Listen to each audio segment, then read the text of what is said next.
What's up, guys? Doug Polk here, and we're back for another episode of Poker Hands. And today we're going to be taking a look at a hand from Patrik Antonius against a player named Graziano in the Monte Carlo main event. Let's go ahead and jump into the hand. Patrik Antonius is going to raise here. And obviously we don't really see Patrik on tour much. He plays very few live events, but seeing as this one is literally on his doorstep, I guess it has that incentive. I mean, you know, he doesn't play many turns, but when he does, he's the chip leader at the table. You'd think he'd bother to turn up to a few more, because I think he could be quite good at the game if he applies himself. I think he is quite good at the game. Well, you know, we'll see. You know what? Time will tell. If he doesn't cash this man, yeah, he's terrible. Yeah. So Antonius opens to 5,500. There has been at least one call. Our hand begins with Patrik Antonius making a somewhat loose open here under the gun +2 with pocket queens. The action then folds to Graziano in the small blind, who looks down at pocket sixes. Now, this is actually a difficult situation here pre-flop. One of the main problems in the small blind is that you do not close the action pre-flop, so there could be some 3-bets, although not as likely when we're looking at under the gun +2 open. And then post-flop, you're going to be out of position for all actions. I think with a hand like pocket sixes, I don't really mind calling to take a flop, and I also don't really hate the idea of 3-betting. If you had a hand like pocket twos or threes, I don't like flatting nearly as much because your hand doesn't have nearly the same showdown value. So in general in the small blind, you want to be a little more careful when flatting. It's also worth noting that there is a difference here when Antonius goes 5.5k at a 2400 chip big blind level than if he went the minimum or, you know, more like 5k. As it gets smaller, you can be a little bit more likely to call with some of those weaker holdings, a few more suited hands, a few more offsuit Broadway hands, but at a 2.25-ish type size, you're going to have to be a little bit more conservative. Anyway, Graziano does decide to call, the big blind folds, and let's take a flop. And that call has come from Salvatore Graziano in the small blind. Ace, ace, jack on the flop. Now, generally speaking, this does hit the pre-flop raise or more. So I expect Antonius to continuation bet here. If he didn't have anything, he's going to try to represent those ace kings, ace queens, and stuff. 6.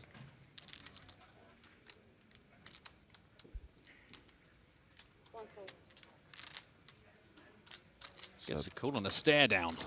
The flop comes ace, ace, jack with 2 clubs, which is brick city for both players.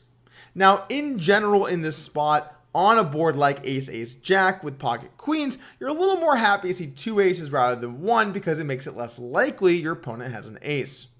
When Graziano checks to Antonius, I'd like to see a relatively small bet size used here. The reason is because that puts a lot of hands like mid to low pairs in a difficult situation. If you bet a little too big, like 6, 7, 8,000, they can fold easily and continue with hands like, you know, stronger broadways, maybe when they occasionally have an ace, or when they have a jack in their hand. Now, Antonius decides to bet 6,000, maybe a little bigger than I'd like to see, but I don't hate the size. Over to pocket sixes, and this is a pretty interesting situation. Frankly, what I would do is fold in this spot without having a club and call when I do have a club. Now, I know that doesn't seem like a big difference between those two hands, but he's using a bet size where you still want to continue with some pairs that are worse than a jack, but you can't continue with all of them because then you're just going to be continuing with too many hands. So you have to figure out a way to select the better ones to continue, and I think having the club makes the difference, giving you a little more equity against a bunch of different holdings. Anyway, Graziano thinks he's going to have to call and play some turns, so he calls, and let's take a turn. 6,000 apiece. King on the turn. The board gets straightier. I mean, it was a pretty quick call. Given that Graziano came from the small blind, the turn comes an offsuit king, and neither player can be happy.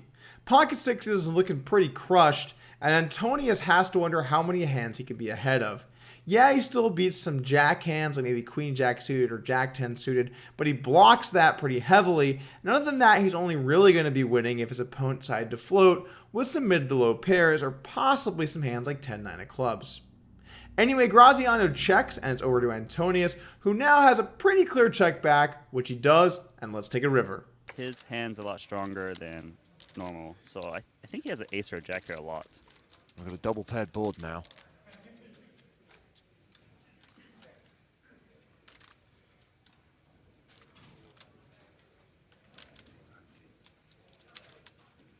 I strongly suspect that Antonius is not going to call this bet.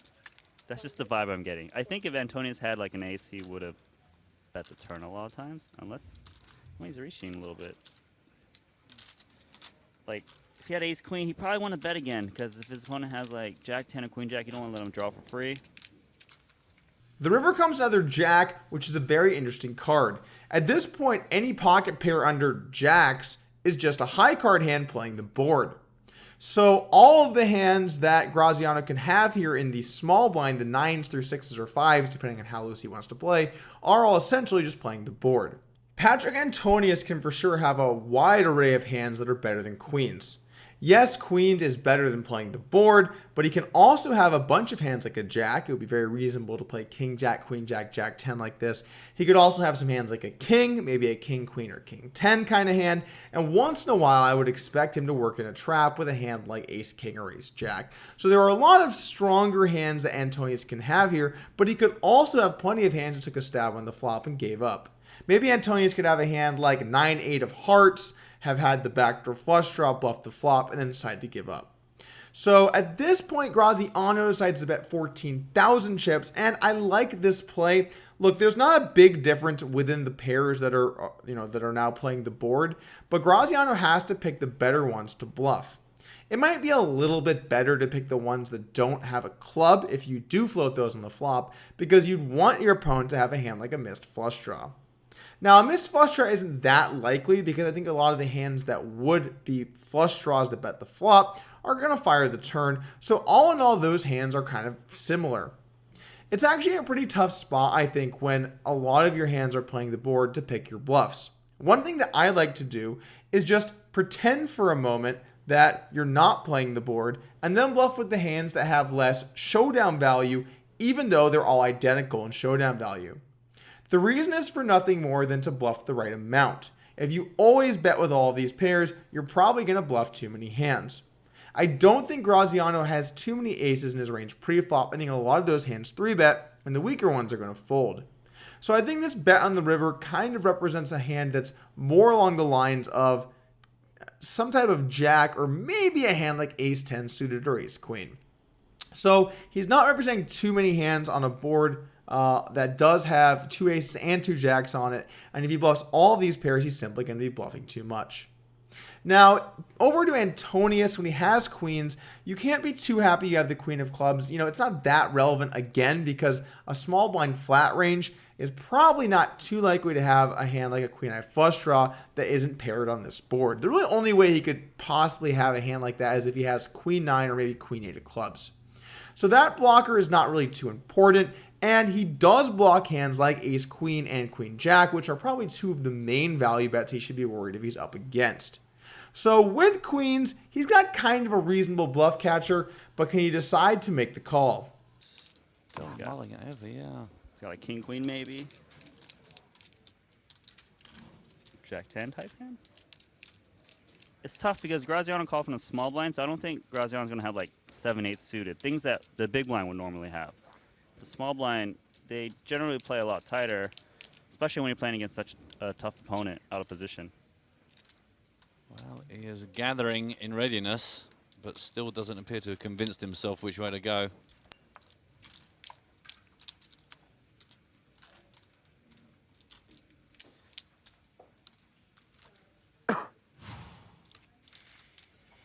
By the way, the free roll we were talking about earlier on, password is now on the screen in the top left-hand corner as Patrik calls this bet of 14,000.